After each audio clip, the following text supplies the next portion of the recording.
Siliwangi. Episode 19. Ratu Subanglarang jatuh sakit. Ratu Subanglarang terbaring lemah di pembaringan. Dadanya naik turun tak beraturan. Kabut gelap merayap menutupi orang-orang di Keraton Pakuan. Sri Maharaja Prabu Siliwangi hilir mudik di Kaputren tempat Ratu Subanglarang dirawat. Beberapa orang tabib telah dikerahkan, berbagai ramuan telah dicoba, berbagai jampi-jampi tak kalah gencar terus menyembur dari mulut-mulut orang pintar itu. Tapi sejauh ini tak ada tanda-tanda Ratu Subanglarang akan sembuh. Tak kehabisan akal untuk berupaya menyembuhkan sang istri, Prabu Siliwangi mengeluarkan maklumat agar mengedarkan pemberitahuan kepada seluruh penjuru negeri. Barang siapa bisa menyembuhkan Ratu Subanglarang, akan mendapat imbalan yang setimpal. 4 orang prajurit berkuda melesat ke 4 penjuru angin untuk menyebarkan maklumat tersebut. Mereka menemui ketua-ketua kampung, menemui kerumunan orang dan juga tempat-tempat ibadah. Seorang prajurit yang bertugas ke arah timur, di persimpangan sempat berpapasan dengan Pati Argatala. Tapi prajurit yang membawa maklumat itu terus melesat ke arah timur, tak peduli dengan tanda-tanda yang diberikan Argatala. Argatala mengernyit dan menduga-duga ada apa gerangan di istana sehingga prajurit tadi melecut kudanya seperti kesetanan. Ada yang tidak beres barangkali. Ki Patih. Seru prajurit yang menemaninya ketika melihat Argatala masih terbengong-bengong menatap punggung prajurit pembawa maklumat yang hampir tidak kelihatan lagi selain kabut debu yang ditimbulkan hentakan kaki-kaki kuda pada tanah. Ya, barangkali begitu, gumam Argatala. Lalu ia memberi isyarat agar mempercepat laju, keduanya melesat ke arah barat. Butuh waktu setengah hari tanpa berhenti sebelum akhirnya Argatala dan seorang prajuritnya memasuki gerbang kota pertama, lalu masuk ke dalam kota, melesat di jalanan di antara rumah-rumah abdi dalam keraton dan jejeran tenda-tenda yang biasa digunakan untuk berdagang dan pasar malam. Derak roda gerobak dan kereta di antara para pejalan kaki mewarnai kota. Tak ada yang berubah dan tak menunjukkan ada suasana gawat di istana. Tapi apa yang terjadi dengan prajurit pembawa maklumat tadi? Argatala dan prajurit yang menyertainya sedikit memperlambat laju kuda. Pemandangan tampak normal dan damai. Dari jarak cukup jauh ia mendengar suara pandai besi bekerja, suara hentakan dan pukulan 2 logam berat itu menimbulkan suara nyaring hingga terdengar dari jarak jauh. Menuju ke gerbang keraton, Argatala melihat penjaga-penjaga di atas tembok kota. La tersenyum dan melambaikan tangan atas kesiapsiagaan mereka menjaga kota dan keraton Pakuan. Sebuah tombak menjulur tanda penghormatan dari penjaga kota karena mengetahui yang datang adalah Pati Argatala. Argatala melewati jalan menanjak dan terlihat jejeran keraton Pakuan di atas bukit menjulang. Atap-atap dan menaranya tersiram cahaya matahari sore keemasan, memantulkan kilau kekuningan. Semua diam dan tak ada gerakan yang menimbulkan kecurigaan. Samar-samar asap putih tipis terlihat membubung dari cerobong dapur keraton, lalu memudar saat mencapai ketinggian tertentu berbaur dengan kabut sore yang mulai turun. Pintu gerbang besar yang merupakan pintu terakhir sebelum masuk ke areal keraton itu terkuak perlahan dan sebuah pengunci gerbang tinggi hitam berderak naik. Penjagaan di sini terlihat lebih rapat dibanding penjaga pintu gerbang kota. Satu kompi kecil prajurit dari beberapa kesatuan tampak siaga berbaris berbanjar. Mereka mengangkat pedang menghormat kepada Argatala. Selamat datang kembali di istana, Ki Patih. Seru ketua regu. Argatala mengangguk. Mata prajuritnya yang telah terlatih meneliti keadaan setiap inci di areal keraton ini. Tak ada yang mencurigakan juga ia sangat yakin tak ada yang berubah, selain beberapa pohon yang belum dipangkas rapi. Ada apa dengan prajurit yang berpapasan di persimpangan tadi? Gumam Argatala masih terganggu bayangan prajurit pembawa maklumat. Ia terus berjalan di atas kuda. Suara batu terinjak kaki kuda terdengar berderak. Rasa penasaran itu terjawab manakala ia melihat ke sebelah kanan, ke arah keraton Suradipati. Kain hitam, seukuran bendera yang dipasang pada tiang pilar depan terlihat berkibar-kibar lesu. Perasaan duka begitu saja menyelimutinya, mata lelahnya terlihat berubah redup kini. Siapa gerangan yang sakit? Gumamnya bertanya-tanya. Ia melecut kudanya, memutar ke arah belakang ke arah istal-istal kuda berada. Dari penjaga istal itulah ia mendapat kabar bahwa Keraton Pakuan sedang berduka, Permaisuri Ratu Subanglarang sedang menderita sakit. Berapa lama beliau sakit? Selidik Ki Argatala. Tak lama setelah Ki Pati pergi mencari Nyimas Ratu Rara Santang. Jelas penjaga istal. Argatala terdiam. Dadanya tiba-tiba terasa sesak. Ada beberapa hal yang menyebabkan ia terdesak pada dinding kokoh saat itu. Tirai hitam meluncur turun dari langit menghalangi pandangan di depannya. Ia lunglai seperti telah menciptakan kekalahannya sendiri dengan tangannya sendiri. Kelemahan itu datang menciptakan ketakutan luar biasa. Tak ada sedikit pun ruang untuk sekadar menanamkan khayalan. Argatala melangkah gontai. Dengan nyata kakinya gemeteran saat itu. Ia menjadi gamang pada posisinya kini. Ia malah mulai ragu. Sudah tepatkah posisi yang aku pilih, gumamnya. Bukan waktu yang tepat jika melaporkan kegagalannya mencari Nyimas Rara Santang pada Prabu Siliwangi sekarang ini. Sejak kepergian Prabu Anom Walangsungsang dari istana, diikuti berbagai kejadian kecil yang mengerucut pada kepergian Nyimas Rara Santang, jelas bukan kejadian tanpa sebab dan bukan pula kejadian alami yang terjadi begitu saja. Argatala mencium ada yang sengaja mengatur semuanya, dan untuk meneliti itulah ia pulang ke Keraton Pakuan sekalipun melanggar sumpahnya sendiri, pulang sebelum membawa Nyimas Rara Santang. Desak-desakan perasaan itulah yang membuat ia melangkah gontai. Malam merambat naik dan terasa lebih tua dari yang seharusnya. Cahaya obor-obor yang terpasang di beberapa tempat strategis dan juga di depan pilar-pilar keraton, terlihat meliuk-liuk tertiup angin malam, membuat suasana semakin terasa sendu. Argatala duduk terpaku. Segelas minuman mengepul di hadapannya, tapi tak tertarik untuk menyentuhnya. Ia terlihat duduk gugup menunggu di ruang depan Keraton Punta.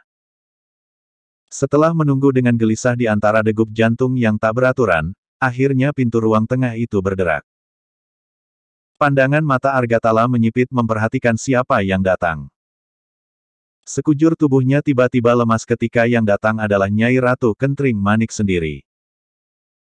Ia nekat menemuinya karena tak mungkin bisa bertemu dengan Prabu Siliwangi. Nyai Ratu Kentring Manik lalu duduk dalam jarak tertentu di hadapan Pati Argatala yang duduk bersila. Pemandangan yang ganjil seorang permaisuri menemui patihnya sendiri, malam-malam pula tanpa ditemani para penjaganya. Bicaralah, Ki Patih. Kenapa kau pulang sebelum tugasmu selesai? Suara Nyimas Ratu Kentring Manik meluluh lantakkan lamunan Ki Argatala yang sedari tadi menguasai. Maafkan aku, Gusti Ratu. Bicaralah. Tak baik aku sendiri menemuimu di sini, malam-malam pula. Lalu Ki Pati Argatala menceritakan temuan-temuan saat mencari jejak Nyimas Rara Santang. Tak lupa ia pun menceritakan kecurigaan-kecurigaannya yang belakangan terasa semakin mengganggu. Selesai bicara ia menunduk menunggu perintah. Kecurigaanmu adalah juga kecurigaanku, Ki Pati. Lakukan apa yang menurutmu baik, sebelum ada kejadian yang lebih buruk lagi. Jelas Nyimas Kentring Manik memberi perintah, sama sekali di luar dugaan Ki Argatala. Kerlingan matanya menjilat angin. Ada senyum tersembunyi. Bagaimana dengan Gusti Prabu? Mustahil Gusti Prabu bisa menerimamu dalam keadaan berduka seperti sekarang, bahkan kedatanganmu ke keraton pun bisa dipastikan beliau tidak mengetahuinya jika para penjaga gerbang tak sengaja melaporkannya. Tapi tak perlu kau cemas benar, biarlah putraku Surawisesa yang akan menyelesaikannya. Ia memang belum cukup umur, masih berusia belasan, tapi jangan kira tak bisa menyelesaikan tugas itu. Menurutku ini suasananya darurat. Sekarang apa yang akan kau lakukan, Ki Patih? Ditanya seperti itu untuk beberapa saat Ki Argatala termenung. Argatala, apa kau tak mendengar pertanyaanku? Hardik Nyimas Ratu Kentring Manik. Artagala terperanjat. Kaget. Maafkan, Gusti Ratu. Aku akan pergi kembali menemui prajuritku di belantara Parahyangan. Tapi aku butuh bantuan. Bantuan apa? Izinkan aku ditemani Ki Nalaraya. Kendati berat akhirnya Ki Argatala bicara juga. Kenapa harus dia? Hambatan kami di belantara adalah tak bisa menembus Aji Halimunan tingkat tinggi, Paduka Ratu. Dan beliaulah orang yang tepat, jelas Argatala mengemukakan alasannya. Nyimas Ratu Kentring Manik menahan senyum, bibirnya membentuk garis lurus. Ia mengerling ke arah kiri, seolah sedang melihat sesuatu di sana. Gerak-gerik seperti ini sama sekali tak diperhatikan Ki Argatala yang duduk menunduk. Lakukanlah, tanpa harus diketahui Gusti Prabu. Kau tidak memerlukan izin beliau, Argatala. Bentak Nyimas Kentring Manik. Ia seperti tersinggung ketika untuk kedua kalinya Ki Argatala mengajukan pertanyaan yang sama. Bagiku ini darurat, Argatala. Tidak peduli apakah cara-cara ini melanggar aturan atau tidak. Saat keadaan darurat dalam sebuah perang, seorang prajurit yang sakit, bisa saja dibunuh agar tidak mengganggu prajurit yang lain. Kau tahu itu. Nyimas Kentring Manik bersipongang di hadapan Pati Argatala. Baiklah, Gusti Ratu. Jawab Argatala lalu menyembah dan meminta diri. Keluar dari keraton Punta tempat Nyimas Kentring Manik berada, perasaannya sedikit lega. Satu tugas berat baru saja ia laksanakan. Ia berjalan bergegas menuju tempatnya beristirahat, sama sekali tak curiga jika sepasang mata terus memperhatikan. Sejak ia masuk ke keraton Punta sampai ketika ia keluar kembali. Sepasang mata yang terus memperhatikannya itu jelas bukan mata prajurit jaga. Ki Nalaraya baru saja keluar dari keraton Suradipati, menemani seorang tabib yang datang dari jauh untuk membantu menyembuhkan penyakit Ratu Subanglarang. Tabib itu diantarkan pada kereta yang akan membawanya keluar keraton. Di kota di luar tembok keraton, penginapan untuk para tabib telah disediakan lengkap dengan berbagai keperluan sebagai penghormatan Sri Maharaja Prabu Siliwangi kepada para tamunya. Selesai mengantarkan tabib itu, Ki Naralaya bermaksud kembali ke keraton Suradipati, menemani Sri Maharaja Prabu Siliwangi. Tapi langkahnya terhenti ketika di sudut tembok keraton terhalang pepohonan setinggi pinggang orang dewasa, sebuah kerikil mengenai bahu kanannya. Lemparan yang tepat. Ki Nalaraya memutar langkahnya, menuju ke arah datangnya lemparan kerikil tadi. Di balik pepohonan dekat tembok batu yang kokoh, seorang prajurit kerajaan berjongkok. Ki Nalaraya mengedarkan pandangannya. Tempat itu cukup gelap, tak ada sinar obor yang langsung mengarah ke sana. Ki Nalaraya berjongkok.